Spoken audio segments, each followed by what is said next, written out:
आप देख रहे हैं इंडिया टाउन न्यूज भारत की बात।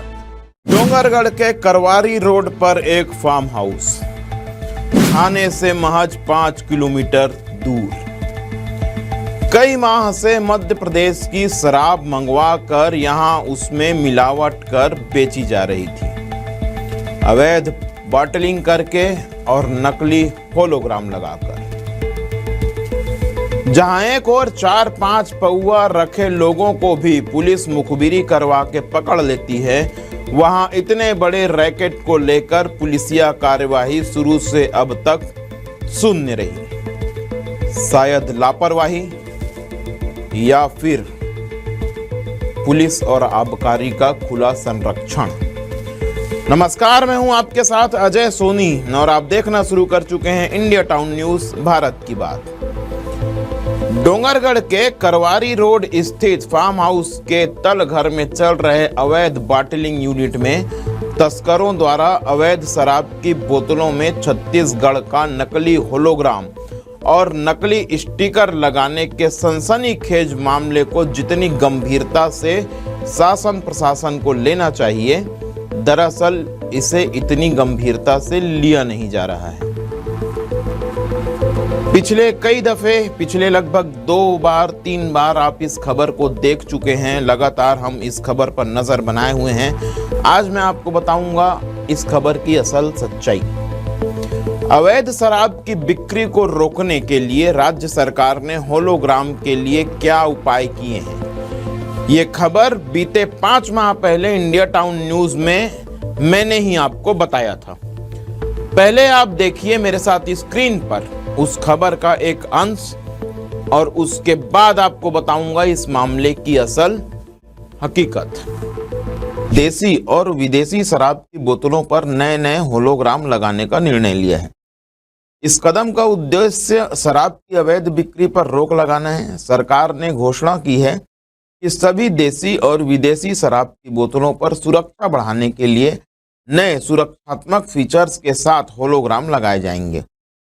यह होलोग्राम भारत की प्रतिभूति मुद्रणालय नासिक रोड से क्रय किए जाएंगे। इस तकनीक का उपयोग करके शराब की बोतलों पर एक विशिष्ट पहचान स्थापित की जाएगी, जिससे अवैध शराब की पहचान करना आसान हो जाएगा और अवैध व्यापार पर रोक लगाई जा सके। लेकिन इन सब व्यवस्थाओं के बाद भी क्या होगा इस राजनांदगांव जिले का, जहां आबकारी अधिकारी यदुनंदन राठौड़ के संरक्षण में ही अवैध शराब के व्यवसाय को धड़ल्ले से संचालित किया जा रहा है।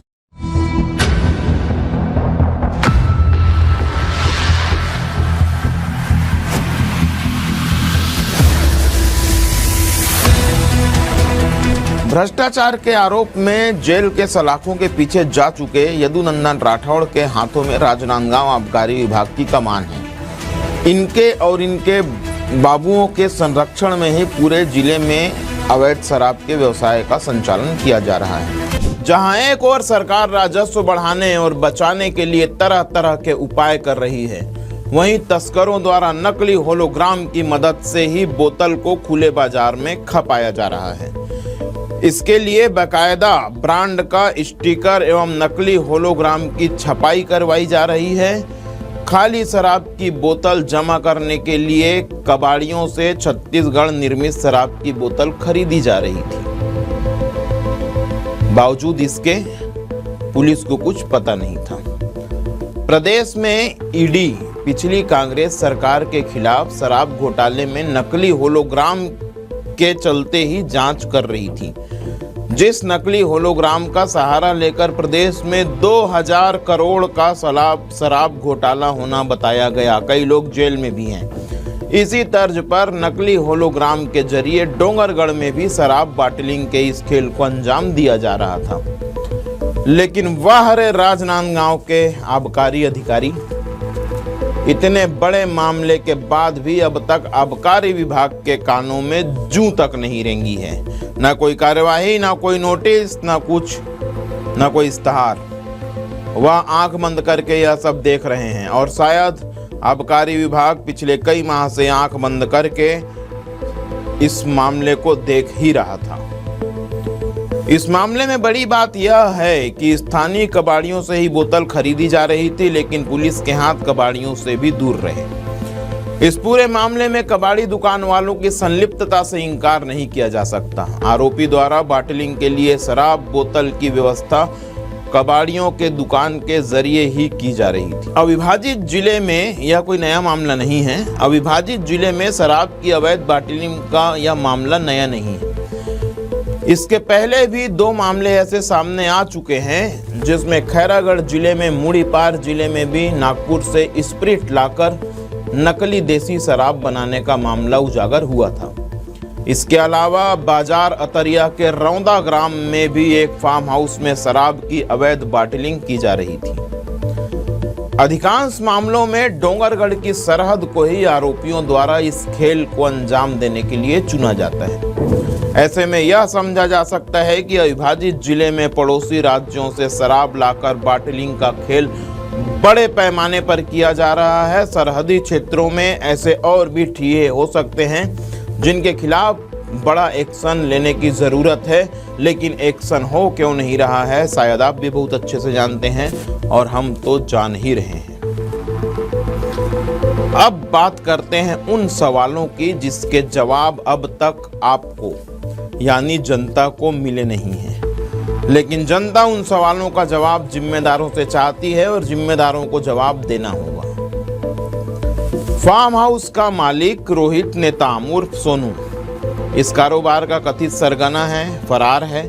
सोनू के खिलाफ पहले से 13 से 14 मामले दर्ज हैं, फिर भी पुलिस ने कभी उसके फार्म हाउस की तरफ झांका तक नहीं। जनता पूछती है कि आखिर क्यों?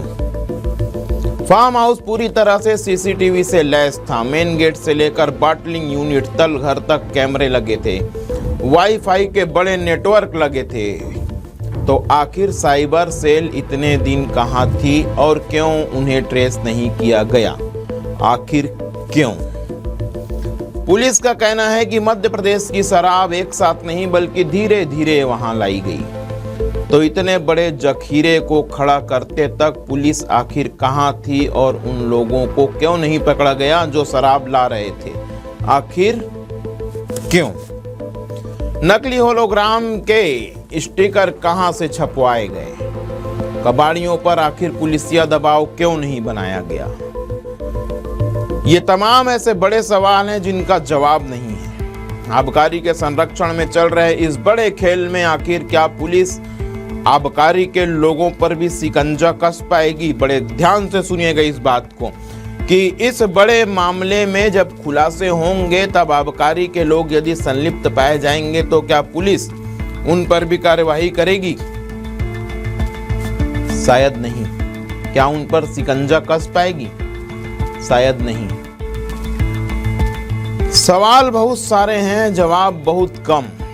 27 लाख की शराब पकड़कर अपनी पीठ थपथपाने वाली पुलिस, खासकर डोंगरगढ़ पुलिस, इस मामले में किसी भी आरोपी को अब तक गिरफ्तार नहीं कर पाई है। हालांकि जिला पुलिस अधीक्षक की इस मामले में पैनी निगाह है और उन्हीं के हस्तक्षेप के बाद, उन्हीं के एक्शन में आने के बाद इस मामले का खुलासा हो पाया है। लेकिन स्थानीय पुलिस कटघरे में है और तब तक कटघरे में रहेगी जब तक इस मामले का पूरी तरीके से खुलासा नहीं हो जाएगा। शराब के इस बड़े मामले में फिलहाल इतना ही। मुझे दीजिए इजाजत और देश प्रदेश की बड़ी खबरों के लिए आप देखते रहिए इंडिया टाउन न्यूज़, भारत की बात।